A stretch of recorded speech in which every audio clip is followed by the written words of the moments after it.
One of my favorite characters in the Bible and based on history is Joseph. Joseph was the son of Jacob, and he was the 12th son of Jacob. And Joseph lived a life that brought forth transformation and renewal. Joseph was a man that lived a life of legacy, and he has left an impact on the shores of this world, of this earth. Joseph, a great man. Joseph, a man of focus.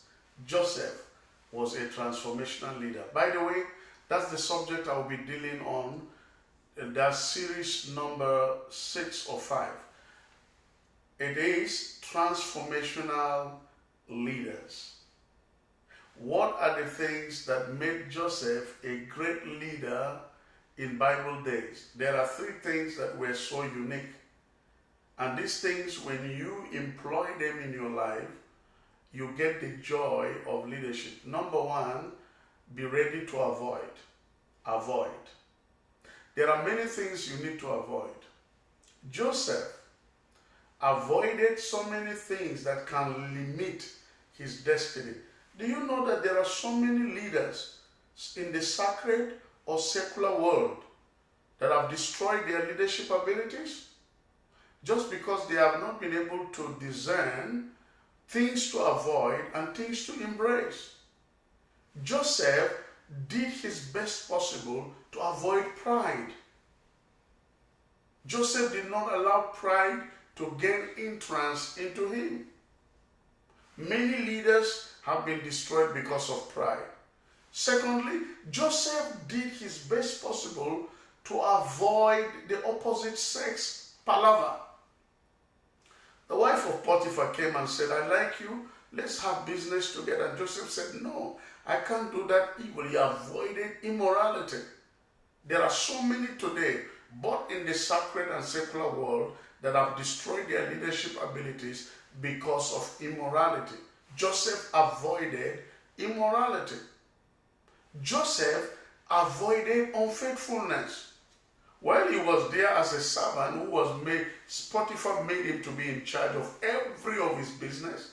But Joseph avoided a wanton life. Joseph was not a fraud. Joseph was not a thief. Joseph did not use the things of Potiphar for selfish gain. He tried to avoid the pitfalls. He tried his best to avoid those things that will ruin his ability to lead. As a leader, if you are going to bring a transformation in your nation, in your church, or in your family, there are many things to avoid. Avoid hasty speech. Avoid procrastination. Avoid exaggeration. Avoid lying. Avoid stealing, either with pen or in the real sense of the word. Avoid anything that is negative, that will not portray the traits of a good leader. Number 2 thing that Joseph was after, he was ready to attend. Joseph told Potiphar's wife, "I have a future, I know where I am going, and I am ready to attend to it." Remember, after Joseph denied Potiphar's wife access to sex, Joseph was thrown to prison. And while he was in prison, there was one thing that Joseph had: the presence of God. And when he was there, the butler and the cupbearer, they remember the story, they had a dream, and Joseph interpreted to them. He said to one, "Remember me when you get up there," because the other one was to die. Forget about Joseph. But that was not the problem. Joseph was consistent in his mind to attend to the goals ahead of him. He was ready to attend. Paul said something in Philippians chapter 3. It's not that I have already attained, but there is one thing I do. I leave those things that are behind and I focus on the things that are in the future. I walk towards the goal. Anyone playing soccer, for example, and is playing football without a goal post is just whiling away time. Joseph had a goal. Joseph had a target. Joseph knew where he was going. He was born to be a leader. After his dream, 11 stars bowed down, the moon and the sun also bowed down to him. Interpretation: the 11 sons of Jacob will recognize him as a leader. His father, which was the sun, the mother, which was the moon, they also recognized him as a leader. And Joseph was ready to attend to it. Set a goal that you are to attend to.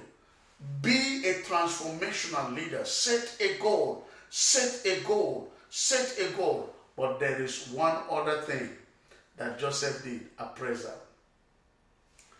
Joseph, when he got to the throne, after interpreting the dreams of Potiphar, at last Potiphar said, there is no other man that could do these things than you, Joseph. So I make you a leader. He removed his ring and put it on Joseph's fingers and said, now you are the next prime, you are the next leader in this empire. And Joseph rose to that position. But there's one thing with Joseph. He underwent the process of appraisal. When his brothers came, he recognized them.